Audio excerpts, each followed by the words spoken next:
देखते हैं आगे। Table 3.2 non communicable diseases. अब हम किसके बारे में देखेंगे बेटा? जो हमारी नॉन कम्युनिकेबल डिसीजेस है, यानी कि जो फैलती नहीं है। ठीक है, यहाँ पर देखो आपका सीरियल नंबर है, तो आपको बताइए कॉमन डिसीजेज है जो हमारी लाइफ स्टाइल से रिलेटेड है, या जो डिसीज अभी तक हम लोगों ने डिस्कस किया उनके बारे में देखेंगे। ठीक है, साइंस और सिम्टम्स क्या क्या नजर आएंगे और क्या लाइफ स्टाइल चेंजेस आप उनको बताएंगे, तो इसके बारे में देखते हैं। सबसे पहले देखते हैं बेटा हम ओबेसिटी के बारे में। ओबेसिटी मैंने क्या बताया था आप लोगों को? जनरली मोटापा, है ना, बहुत ज्यादा देखने के लिए मिल रहा है आजकल। क्या सिम्टम्स और साइन आप लोगों को देखने को मिलते हैं बेटा? अगर पॉसिबल है तो आप लोग मुझे कमेंट करके बताते जाएंगे साथ साथ। ठीक है, मैं ये जरूर सब बच्चों के कमेंट्स चेक करूंगी। ठीक है, तो देखो साइन एंड सिम्टम्स में आप क्या लिख सकते हैं बेटा? इसमें क्या होता है? Access body weight. ठीक है, बॉडी वेट जो है आपका वो बढ़ जाता है। ठीक है, अच्छा फिर क्या होगा? अगर बॉडी वेट बढ़ेगा तो क्या आएगी? टायर्डनेस आएगी, है ना। जो पर्टिकुलर कोई भी इंसान है वो क्या महसूस करेगा? वो बहुत ज्यादा थका थका महसूस करेगा। और मैं यहाँ पर लिख देती हूँ क्योंकि मुझे इधर स्पेस नहीं मिल रहा है। ठीक है, ब्रीथलेसनेस या ब्रेथलेसनेस भी बोल सकते हो आप लोग इसको। ये क्या होता है बेटा? देखो जो मोटे लोग होते हैं ना, अगर वो थोड़ा ज्यादा चल लेते हैं या स्टेयर्स चढ़ जाते हैं या थोड़ा सा एक्स्ट्रा काम कर लेते हैं, तो वो एकदम बहुत जल्दी जल्दी से हाफने लग जाते हैं, जिससे उनकी सांस फूलने लग जाती है ना। तो दैट इज ब्रेथलेसनेस। ठीक है, अच्छा लाइफ स्टाइल चेंजेस में इसने बताया हम लोगों को कि ईटिंग अ बैलेंस डाइट, अच्छी डाइट खाना है और रेगुलर एक्सरसाइज करने से जो है उनके अंदर चेंजेस आएंगे। नेक्स्ट है डायबिटीज। डायबिटीज में क्या होता है बेटा? डायबिटीज में जनरली क्या होता है? बार बार यूरिन आता है। ठीक है, बहुत ज्यादा प्यास लगती है, वेट लॉस हो जाता है, थकान रहती है, और अगर कोई भी प्रॉब्लम होती है, कोई चोट लग जाती है या कोई भी आप कह सकते हो कि इंजरी हो जाती है, तो बेटा उसकी जो हीलिंग है ना, वो जो चोट है, वो जो कोई परेशानी बॉडी के अंदर हुई है, तो वो बहुत धीरे धीरे सही होती है। अगर कोई हेल्दी पर्सन की चोट लग गई है तो विद इन 1 और 2 डेज कोई छोटी मोटी चोट है वो आराम से जो है ठीक हो जाती है, क्लॉटिंग होने शुरू हो जाती है ब्लड की। लेकिन अगर डायबिटीज का कोई पर्सन है तो उसमें जो है बेटा हीलिंग प्रोसेस बहुत ज्यादा स्लो हो जाता है। ठीक है, अच्छा अब इसको क्या बोलेंगे आप लोग कि अपनी लाइफ स्टाइल में क्या क्या चेंजेस कीजिए? तो हमें सबसे पहले उनको बोलना होगा कि अवॉइडिंग, आपको क्या करना है? अवॉइडिंग करना है too much sugar consumption. Too much sugar consumption. बेटा मेरे पास, क्योंकि मेरा पेन जो है वो मोटा है, ठीक है, तो मेरे पास थोड़ा सा मुझे जगह कम मिल रही है, तो मैं इसलिए थोड़ा आउटसाइड लिख लूं, आप अच्छे प्रॉपर से अपनी बुक के अंदर फिल करेंगे। ठीक है, और क्या कह सकते हैं आप? अब ये बीमारी है, कोई प्रॉब्लम है, तो आप बोल सकते हो रेगुलर एक्सरसाइज करने के लिए, है ना। ओहो, हम बोल सकते हैं इनको भी कि आपको भी क्या करना है? Exercising regularly. एक्सरसाइज करेंगे रेगुलरली। और यहाँ पर इनको क्या बोलेंगे कि आपको भी क्या लेनी है? आपको भी लेनी है healthy diet. Is it okay students? तो आप लोग आज स्टूडेंट के साथ साथ डॉक्टर भी बनते जा रहे हैं। ठीक है, आप चीजें समझते जा रहे हैं। अच्छा, अब अगर किसी इंसान को हाई ब्लड प्रेशर की प्रॉब्लम होती है तो उसको क्या क्या दिक्कत होगी? देखो अगर जनरली किसी को बीपी हाई रहता है ना, ब्लड प्रेशर हाई रहता है ना, तो उसको बहुत कॉमन प्रॉब्लम क्या होगी? उसको हेडेक बहुत ज्यादा रहेगा, उसको बहुत ज्यादा सर दर्द होता है। ठीक है, उसको बहुत ज्यादा डिजीनेस होती है। क्या आप मुझे बताने की जरूरत है कि डिजीनेस क्या होता है? चक्कर आने जैसा। ठीक है, उसको क्या होगा? उसको कहीं कहीं चेस्ट पेन फील होने लगेगा। ठीक है, और साथ ही साथ उसको फैटिग होगा, थकावट लगेगी हमेशा। ठीक है, अच्छा नेक्स्ट अब हम इसको क्या सलाह दोगे? अब क्योंकि हाई ब्लड प्रेशर है ना, तो बेटा हम लोग इनको क्या बोलेंगे? हम बोलेंगे कि रिड्यूस करेंगे किसको? सॉल्ट के इंटेक को। रिड्यूसिंग सॉल्ट इंटेक, ज्यादा नमक इनको खाने के लिए हम लोग मना करेंगे। ठीक है, और इनको भी यही बोलेंगे। अच्छा बीपी वगैरह की प्रॉब्लम क्या होती है? ज्यादातर स्ट्रेस से होती है, तो हम बोलेंगे कि मैनेजिंग करना है आपको अपने स्ट्रेस को, ज्यादा स्ट्रेस नहीं लेना। ठीक है, क्या करना है? मेडिटेशन करना है या फिर रेगुलरली एक्सरसाइज करनी है। तो सभी को समझ आ रहा है? अच्छा अब एक और बीमारी जो हम लोगों को खुद से लिखनी है। ठीक है, चलो मैं इसमें आपकी थोड़ी सी हेल्प कर देती हूँ। अभी तक हम लोगों ने जो देखा है बेटा, क्या देखा है कि ज्यादातर अभी हम लोगों ने हार्ट की बीमारी के बारे में ज्यादा पढ़ा था, है ना। हार्ट की डिसीजेस के बारे में हम लोगों ने ज्यादा पढ़ा था। तो मैं यहाँ पर एक हार्ट डिसीज ले लेती हूँ ताकि आप लोगों को थोड़ी नॉलेज भी मिलेगी। हार्ट डिसीज में भी क्या होता है बेटा? हार्ट डिसीज में भी चेस्ट पेन होता है। ठीक है, इसमें भी क्या होगा, टायर्डनेस होती है। और इसमें भी क्या होता है बेटा, एक और प्रॉब्लम इसमें होती है, शॉर्टनेस ऑफ ब्रीथ, यानी कि सांस लेने में थोड़ी सी दिक्कत महसूस होना। ठीक है, ब्रेथ को। ठीक है, अच्छा अब इनको क्या सजेस्ट करेंगे, इनको भी हम लोग यही बोलेंगे, देखो सबसे पहली बात जो है ना, अगर आपकी बात हार्ट की आती है तो हम लोग सबसे पहले इनको बोलेंगे कि आपको हेल्दी डाइट लेनी है, you have to take healthy diet. ठीक है, रेगुलर एक्सरसाइज, और सबसे इंपॉर्टेंट चीज अवॉइड जो इनको करना है, वो क्या करना है, स्मोक। जो भी स्मोक करते हैं ना, सिगरेट हो गया या आपका जो भी अदर चीज है, इनको अवॉइड करना है बिल्कुल। और एक इंपॉर्टेंट चीज बेटा, जो बाहर का खाना है ना, जंक फूड, जो ऑयली फूड होता है, ये भी इन लोगों को प्रॉपरली अवॉइड करना है, ये भी इन लोगों को बिल्कुल भी नहीं खाना। तो कैसा लगा बच्चों मेरे साथ ये डिसीजेस के बारे में पढ़कर, उनके साइन और सिम्टम्स के बारे में पढ़कर, और आज थोड़े से डॉक्टर बनके कि हम लोग अब अच्छे से सजेस्ट कर सकते हैं। अगर आप अपने आसपास किसी भी इंसान को देखते हैं जिनको इनमें से कोई भी प्रॉब्लम है, तो आप उनको सजेस्ट कर सकते हैं कि आप लोगों को अपनी इस डिसीज में ओवरकम करने के लिए क्या क्या चीजें अपनानी चाहिए। तो चलिए बच्चों आगे बढ़ते हैं। वी आर साइंटिस्ट, फिर से एक वैज्ञानिक है आप लोगों के सामने, इनके बारे में जानते हैं कौन है ये। कमल Ranadive 1917 to 2001 was a pioneering biomedical researcher। बेटा कमल रणदीवे जो थी वो पहले मैंने आपको बताया 1917 यानी कि उनका जो डेट ऑफ बॉर्न है, और 2001 जो डेट ऑफ उनका डाइंग है। ठीक है, वो कौन थी, वो एक बायोमेडिकल रिसर्चर होता है बेटा आपका, जैव चिकित्सक शोधकर्ता। ये होते हैं आपके जैव चिकित्सक शोधकर्ता। अब बच्चों के दिमाग में आएगा कि मैम ये कौन होते हैं ना, तो बेटा जैव चिकित्सक शोधकर्ता या जैव चिकित्सक वो होते हैं, वो वैज्ञानिक होते हैं जो बायोमेडिकल के ऊपर रिसर्च करते हैं। ठीक है, जनरली जैसे हमारे शरीर के अंदर जो बीमारियां हैं, हमारा शरीर दवाओं को लेके कैसे काम करता है, इनके बारे में वो अच्छे से पढ़ाई करते हैं। उनके फिर नए इलाज, टीके और कुछ तरीके कि कैसे हम पर्टिकुलर कोई बीमारी को सही कर सकते हैं और जीवन को कैसे अच्छा बना सकते हैं, इनके बारे में ये काम करते हैं। ठीक है, She studies how hormones and certain viruses are linked to cancer, helping improve its treatment and prevention। इन्होंने पढ़ाई की है ना, इन्होंने पढ़ा कि कैसे वायरस जो है वो लिंक होते हैं कैंसर के साथ, और कैसे आप उनको इम्प्रूव कर सकते हैं, कैसे उनका ट्रीटमेंट कर सकते हैं, और कैसे हम उनको रोक सकते हैं। Her work also showed how tobacco, diet and pollution can raise the risk of cancer, highlighting the importance of a healthy lifestyle। बेटा उन्होंने ये भी बताया कि कैसे जो जीवन शैली है वो बहुत महत्वपूर्ण है ना। अगर आपकी जीवन शैली अच्छी नहीं होगी तो कैसे जो पोल्यूशन है, जो टबाकू लोग खाते हैं, जो बेकार डाइट जो लोग खाते हैं, उनकी वजह से कैसे कैंसर जैसी भयंकर बीमारियों का है ना खतरा है। ठीक है, तो इसीलिए उन्होंने हेल्दी लाइफस्टाइल के बारे में भी लोगों को बताया था, हाईलाइट किया था। आगे बढ़ते हैं 3.5 how to prevent and control disease. अब देखेंगे बेटा हम लोग की बीमारियों को कैसे रोक सकते हैं और कैसे उनके ऊपर नियंत्रण बना सकते हैं। You might have heard the phrase prevention is better than cure। बेटा आप लोगों ने सुना होगा एक फ्रेज, ठीक है, एक वाक्य सुना होगा, क्या है कि रोकथाम जो है वो उपचार से बेहतर होता है। It is important to protect ourselves from both communicable and non-communicable diseases। ये हमें दोनों, चाहे communicable diseases हो चाहे non-communicable diseases हो, उनसे हमें क्या करता है बेटा, प्रोटेक्ट करता है।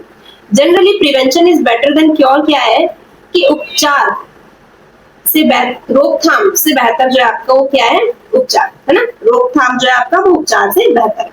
मैं लिख देती हूँ क्योंकि जनरली कभी कभी क्या होता है ना कि ये देखो रोकथाम जो है आपका वो क्या है, वो उपचार से बेहतर है। मतलब इस फ्रेज का मतलब क्या है, देखो आप लोग को बना किया जाएगा बाहर की चीजें मत खाओ, फास्ट फूड मत खाओ, तो आप लोग फिर भी कहते हो कि क्या हो गया, क्या ही हो जाएगा, थोड़ा सा खा लेते हैं है ना। फिर आपको कोई प्रॉब्लम हो जाती है, कोई इन्फेक्शन हो जाता है, फिर आपकी दवाइयां चलती हैं, लेकिन कहीं ना कहीं आप अनहेल्दी महसूस करते है ना बेटा। तो ये क्यों ना ऐसा हम लोग फॉलो करें कि हम लोग किसी चीज को लेके ये ना सोचे कि उसका हम लोग उपचार कर लेंगे, क्योर कर लेंगे। ये सोचना चाहिए कि हमें पर्टिकुलर हम उस प्रॉब्लम को कैसे प्रिवेंट कर सकते हैं, रोक सकते हैं। ठीक है, आगे देखते हैं एक्टिविटी 3.6 लेट अस रीड। चलो आगे पढ़ते हैं। Odisha community lead sanitation campaign. क्या है बेटा, ओडिशा कुछ कम्युनिटी के द्वारा एक स्वच्छता अभियान, कैंपेन क्या होता है, अभियान होता है, और सैनिटेशन मतलब साफ सफाई या स्वच्छता, स्वच्छता इसको आप बोल सकते हैं, ठीक है, और ये बोल सकते हैं अभियान, ठीक है। इन Bhadrak district, Odisha, a community sanitation campaign helped more people build and use toilets. बेटा उड़ीसा के भद्रक जिले में जो है कुछ एक कम्युनिटी ने क्या किया, एक कम्युनिटी ने स्वच्छता अभियान चलाया जिसमें उन्होंने लोगों को बताया कि कैसे टॉयलेट का यूज लोगों के अंदर क्या कर सकता है, लोगों के अंदर उसका उपयोग के फायदे, इन सब चीजों के बारे में पहले उन लोगों को बताया। This reduced open defecation significantly and improved child health with fewer cases of diarrhea and infection.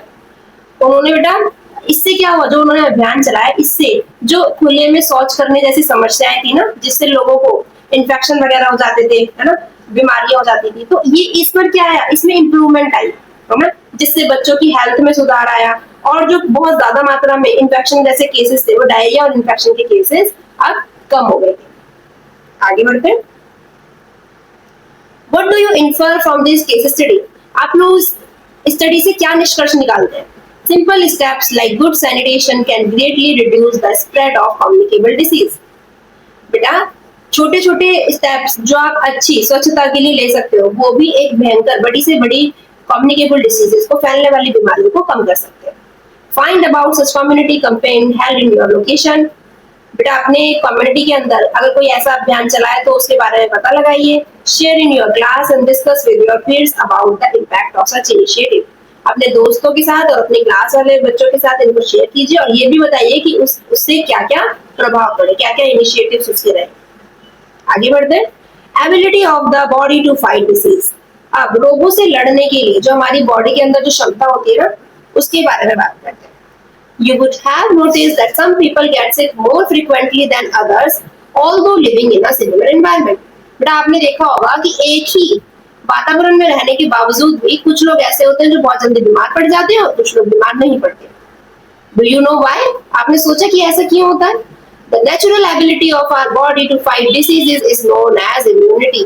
बेटा वो जो आप बोल सकते हो ना, रोगों से लड़ने की जो क्षमता होती है, ये क्या कहलाती है? ये कहलाती है आपकी इम्यूनिटी, यानी कि प्रतिरक्षा जिसको आप बोलते हो। यानी हर किसी की बॉडी के अंदर ना एबिलिटी होती है, किससे? बीमारियों से लड़ने की प्राकृतिक एबिलिटी होती है, ठीक है, और इसको क्या बोला जाता है? इसको बोला जाता है immunity. Our body has a special system called the immune system that helps fight against diseases.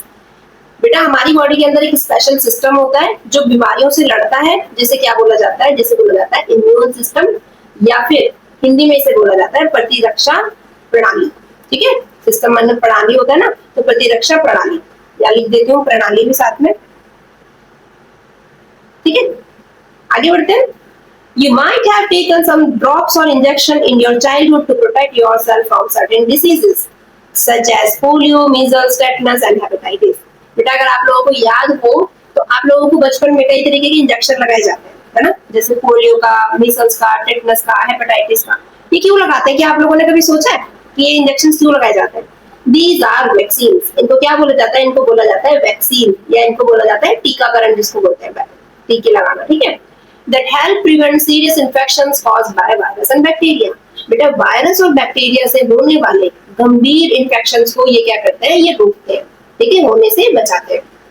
A vaccine helps our body fight certain diseases by training the immune system to recognize and attack harmful germs, providing what is known as acquired immunity.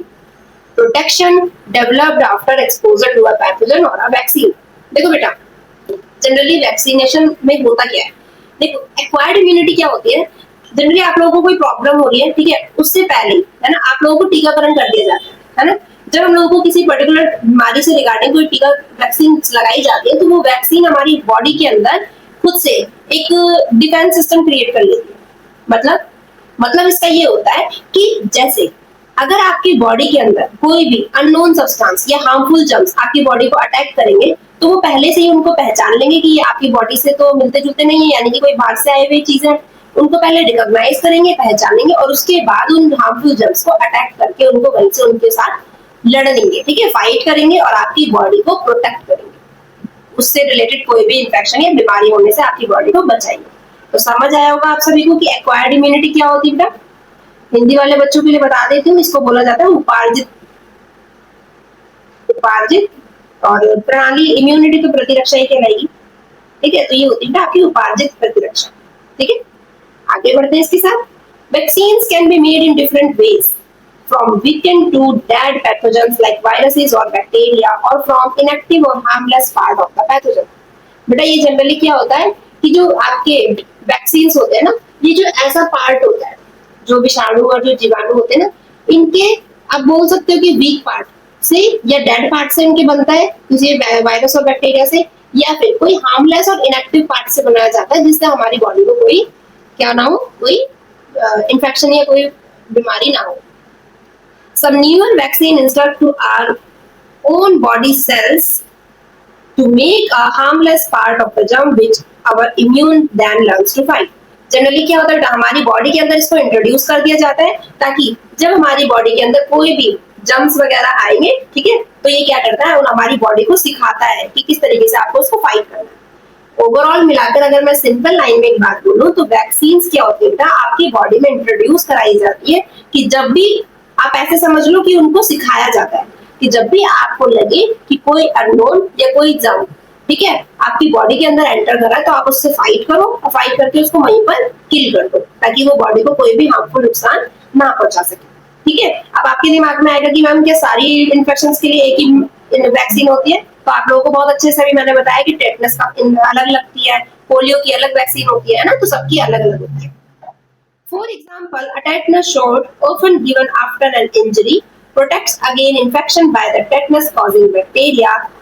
क्या कह रहे हो बेटा, जैसे कि आपको पता है ना, जब आप लोगों को कभी कोई लोहे की चीज लग जाती है तो मम्मी पापा वगैरह आपसे बोलते हैं कि चलो फटाफट इसको टेटनस का इंजेक्शन लगाओ। इसका मतलब क्या है कि इससे पहले कि आपको कोई टेटनस कॉजिंग बैक्टीरिया, जो टेटनस एक तरीके की इंफेक्शन होता है जो आपको बैक्टीरिया से होता है, इससे पहले कि आपको टेटनस हो, ठीक है, उससे पहले आपकी बॉडी को बताने के लिए कि हम क्या कर देते हैं, टेटनस का इंजेक्शन लगवा देते हैं।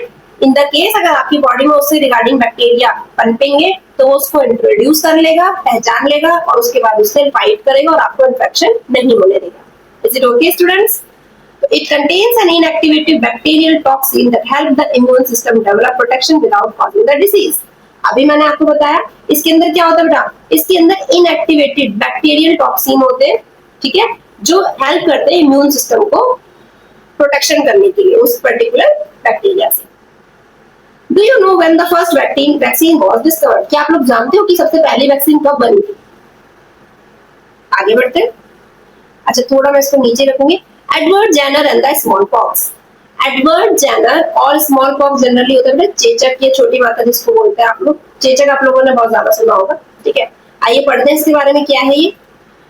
देखो मैं आप लोगों के लिए कुछ यहाँ पे इमेज लेकर आई हूँ, मैं थोड़ा सा बता देती हूँ। बेटा ये होता है आपका स्मॉल पॉक्स। ये जो है ना, ये जो इमेज बनी हुई है ना आपकी, ये है आपकी स्मॉल पॉक्स, ठीक है। और आगे भी आपका एक वर्ड आएगा ब्लिस्टर, तो ये है आपकी ब्लिस्टर्स, ठीक है। अभी बताऊंगी ये दोनों चीजें क्या होती है। देखो जरा, smallpox was a deadly disease that caused blisters and killed millions। बेटा स्मॉल पॉक्स जो है ना, जनरली क्या थी, ये एक डेडली डिसीज थी, यानी अगर किसी पर्टिकुलर इंसान को हो जाती थी तो उसको मतलब उसकी डेथ निश्चित थी। वो इतनी ज्यादा खतरनाक बीमारी उस दौर में हुआ करती थी, ठीक है। और ये ब्लिस्टर्स क्रिएट करते हैं। ब्लिस्टर्स क्या होते हैं बेटा, जैसे देखो ये जो ना पानी भरे ऐसे दाने जैसे आप लोगों को दिख रहे होंगे, या देखो आप ये लिप्स पर देख सकते हो। जनरली कुछ लोगों के अंदर ना क्या होता है कि उनको जो कभी ऐसा होता है कि बुखार वगैरह होता है ना बहुत ज्यादा, तो बुखार के बाद ना कुछ ब्लिस्टर्स इस तरीके से लिप्स के आसपास या यहाँ पर या नोज के आसपास इस तरीके के ब्लिस्टर्स हो जाते हैं, ठीक है, पानी वाले दाने जिनको बोलते हैं। तो ये मैं आप लोगों को क्लियरली समझाने के लिए मैं ये पिक्चर यहाँ पर ऐड किया आप लोगों के लिए। तो आगे बढ़ते हैं। A milder disease called cowpox. अब इसी तरीके की, जैसे ये स्मॉल पॉक्स है ना, इसी तरीके की डिसीजेस जो काउ के अंदर होती है, ठीक है, वो कैसी थी बेटा, वो माइल्डर थी, यानी इतनी ज्यादा डेडली डिसीजेस नहीं थी, इतनी गंभीर बीमारी नहीं थी। कुछ ऑल्सो इन्फेक्ट ह्यूमन, वो भी क्या कर सकती थी, वो भी इंसानों को इन्फेक्ट कर सकती थी। In the late 1700, English doctor Edward Jenner discovered that people who had cowpox did not get smallpox। बेटा 1700s के बाद उस दौर में एक इंग्लिश के डॉक्टर थे जिनका नाम था एडवर्ड जेनर, ठीक है, इंग्लिश के डॉक्टर नहीं बोल सकते, सॉरी, इंग्लिश मतलब बाहर के डॉक्टर ना, अंग्रेज जिन्हें बोलते हैं। तो उन्होंने क्या डिस्कवर किया बेटा, उन्होंने डिस्कवर किया कि जिन लोगों को काउ पॉक्स था, ठीक है, उनको स्मॉल पॉक्स नहीं हुआ, है ना। This led to the invention of first vaccine and helped protect people from smallpox. ये इसकी वजह से क्या हुआ, इसी इन्वेंशन की वजह से उन्होंने अपनी पहली वैक्सीन बनाई और लोगों को स्मॉल पॉक्स से बचाया। तो समझ आया सभी को? अब इसको और अच्छे से एक्सप्लेन करूंगी। पहले ये देखते हैं our scientific heritage. Long before modern vaccine, India has a traditional method called variolation to protect against smallpox. बेटा जब मॉडर्न वैक्सीन आई भी नहीं थी ना, उससे बहुत पहले इंडिया जो है ट्रेडिशनल पारंपरिक मेथड अपनाता था वेरिएशन का, जिससे स्मॉल पॉक्स से बचाया जाता था। इसके अंदर होता क्या था, it involve using material from a smallpox sore to scratch the skin and create a mild infection and build immunity. Generally क्या होता था कि देखो, जैसे मान के चलो आप लोगों के ये आपका इन्फेक्टेड पर्सन था, ठीक है, और ये आपका एक हेल्दी पर्सन है ना। मानो इसके हाथ पे ना इस तरीके से ब्लिस्टर्स जो हुए थे, तो ये क्या करते थे, इसके अंदर से इनको स्क्रैच करते थे, ठीक है, और इसको स्क्रैच करके इस हेल्दी पर इंसान की बॉडी के अंदर कट करके डाल दिए जाते थे, ठीक है, जिससे क्या होता था कि इस इंसान को पहले थोड़ा हल्का फुल्का इन्फेक्शन होता था और उसके बाद उसकी बॉडी जो है उस इन्फेक्शन से लड़ लेती थी, यानी कि वो फिर से हेल्दी हो जाता था, ठीक है। People who perform this practice were known as टीकेदार, और जो ये काम करते थे, है ना, इनको इंट्रोड्यूस कराते थे एक दूसरे की बॉडी में, उन्हें कहा जाता था टीकेदार। तो समझ आया सभी को? आगे बढ़ते हैं। Think like a scientist. तो चलिए अब हम लोग थोड़ा सा साइंटिस्ट की तरह सोचते हैं। ऑब्जर्वेशन, आपको पता है ना कि साइंटिस्ट क्या करते थे, पहले ऑब्जर्व करते थे, फिर एक्सपेरिमेंट करते हैं, फिर उनके रिजल्ट निकालते हैं, फिर उनको अप्लाई करते हैं, है ना। तो यही सब चीजें हम लोग साइंटिस्ट की तरह समझते हैं। Edward Jenner observed that milkmaids who had cowpox did not catch smallpox, likely because the two viruses are related. बेटा एडवर्ड जेनर ने क्या देखा कि जो दूध जो निकालती है ना लेडीज है गाय का, है ना, उन्होंने देखा कि गाय को जो काउपॉक्स हुआ था, वो दूध निकालने वाली लेडीज जो होती थी या जो दूधिया होते थे, उनको स्मॉल पॉक्स नहीं होता था। क्यों? क्योंकि ये दोनों वायरस आपस में रिलेट रहते थे। अब इनका हाइपोथेसिस क्या हुआ, ठीक है, इन्होंने परिकल्पना क्या करी कि कंटेंट इन द पस of cowpox blister protected people from smallpox, कि जो पस काउपॉक्स के ब्लिस्टर में जो पस प्रेजेंट होता है वो लोगों को स्मॉल पॉक्स से प्रोटेक्ट कर रहा है, ठीक है। सॉरी बेटा, बार बार रिपीट करने से मेरा भी थोड़ा सा टंग स्लिप हो जाती है, ठीक है। एक्सपेरिमेंटेशन, अब यहाँ पे परीक्षण हुआ। क्या परीक्षण निकला? एक्सपेरिमेंट उन्होंने क्या किया, he tested this by injecting cowpox sap into a boy who later showed no illness when exposed to smallpox. इन्होंने इंजेक्शन दिया काउपॉक्स के सैप को लड़के के अंदर, जिससे ये पता चला कि उसको बाद में कोई ऐसा बड़ी बीमारी नहीं हुई, ना उसको स्मॉलपॉक्स हुआ, ठीक है। रिजल्ट क्या निकला? उन्होंने पाया कि जो लोग इन्फेक्टेड थे काउपॉक्स से, वो अब स्मॉलपॉक्स से इन्फेक्टेड नहीं हो रहे थे, ठीक है। और इससे एप्लीकेशन क्या रही? इससे ये रहा कि जो बहुत सारे लोगों को टीकाकरण किया गया, जिससे पूरे विश्व में स्मॉल पॉक्स से क्या मिली बेटा, इससे आप एक बोल सकते हो कि इससे हम लोग इरेडिकेट हुए और इससे हमें छुटकारा मिला, ठीक है। अब जरा ध्यान से पहले इस ग्राफ को देखो पहले जनरली इतने ज्यादा केसेस थे, आपका ग्राफ ऊपर की तरफ जा रहा है, ठीक है, केसेस बढ़ रहे थे, मतलब जनरली बहुत ज्यादा कम नहीं हुए, कोई ना कोई केसेस देखने को मिलता था। लेकिन 1965 के बाद जब आपका टीकाकरण का वो अभियान चलाया, ठीक है, तो उसके बाद ये क्या हुआ, 1979 में स्मॉल पॉक्स, देखो यहाँ पे जरा ध्यान से देखो, ये 1965 का जो कैंपेन चलाया था उसके बाद ये बिल्कुल डाउन होता चला गया है ना, नीचे जाया जा रहा है, ठीक है। और 1979 के बाद वो क्या हुआ, बिल्कुल विश्व में हमने उसके ऊपर क्या कर लिया, उसके ऊपर हमने एक तरीके से आप बोल सकते हो कि हमने पकड़ हासिल की और हम लोग उससे बचने लगी, ठीक है। काउपॉक्स, स्मॉल पॉक्स जैसी बीमारियों पे हमने ओवरकम कर लिया, ठीक है। अब आप लोग बोलेंगे कि मैम आपने इतना स्पीडली समझा दिया कि बहुत अच्छे से कुछ बच्चों को समझ नहीं आया, है ना। तो चलिए अब उन बच्चों को समझाने के लिए मैं यहाँ पर एक बहुत अच्छी सी एक एक्सपेरिमेंट की पिक्चर लेकर आई हूँ, ताकि आप लोगों को बहुत अच्छे से समझ आ जाए। अब जरा ध्यान से देखो, सभी को पता है एडवर्ड जेनर थे, देखिए, जिनको फादर ऑफ वैक्सीनेशन भी कहा जाता है, क्योंकि उन्होंने क्या किया था, आपने सबसे पहले वैक्सीन का उन्होंने इंट्रोडक्शन कराया था। अब जरा आ जाते हैं, देखो बेटा, बीमारी जो है स्मॉल पॉक्स वो कुछ इस तरीके से दिखती थी, देखो ये प्रॉपर आपको दिख रहा है ब्लिस्टर्स है, ठीक है। अब जो काउ पॉक्स थी, काउ पॉक्स में बिल्कुल ब्लिस्टर है, लेकिन बीच में क्या है, इसमें बेटा पस, ठीक है। अब इन्होंने क्या किया, इन्होंने पर्टिकुलरली ये जो मिल्क मेड थी, है ना, जिनको ये प्रॉब्लम हुई थी, इन्होंने क्या किया, इन्होंने इनका पस निकाला और पस निकाल कर एक हेल्दी बॉय की आर्म में क्या कर दिया, उसके अंदर उनको इंजेक्ट कर दिया, ठीक है। अच्छा, इंजेक्ट करने के बाद क्या हुआ, इंजेक्ट करने के बाद देखा कि जो लड़का था वो काफी दिन तक, मतलब कुछ दिन तक आप बोल सकते हो कि थोड़ा सा उसको बुखार वगैरह हुआ, थोड़ा वीक हुआ, लेकिन धीरे धीरे उसने क्या कर लिया, धीरे धीरे उसने रिकवरी कर ली और कुछ टाइम बाद, कुछ हफ्ते तक देखा गया कि उसको कोई भी स्मॉल पॉक्स जैसे सिम्टम्स नहीं थे। बाद में पता चला कि वो लड़का पूरी तरीके से प्रोटेक्टेड है, यानी कि उसको कोई स्मॉल पॉक्स नहीं हुआ, ठीक है। अब जरा यहाँ पर आ जाओ, मतलब ये आपके काम का नहीं है जनरली, बस आपको यही समझना है। तो ये एक्सपेरिमेंट उन्होंने पूरा तरीके से किया। अब इससे हुआ क्या, इससे ये पता चला कि जिन भी लोगों को अंदर हमने वो पस इंट्रोड्यूस कराया था, उनको हल्का फुल्का बीमारी तो हो रही थी, हल्का फुल्का वो बुखार जैसी चीजें तो फील कर रहे थे, लेकिन उनको इतनी गंभीर स्मॉल पॉक्स जैसी बीमारी नहीं हो रही थी, जो उनके लिए जानलेवा बीमारी थी। तो समझ आया होगा सबको। अब आ जाते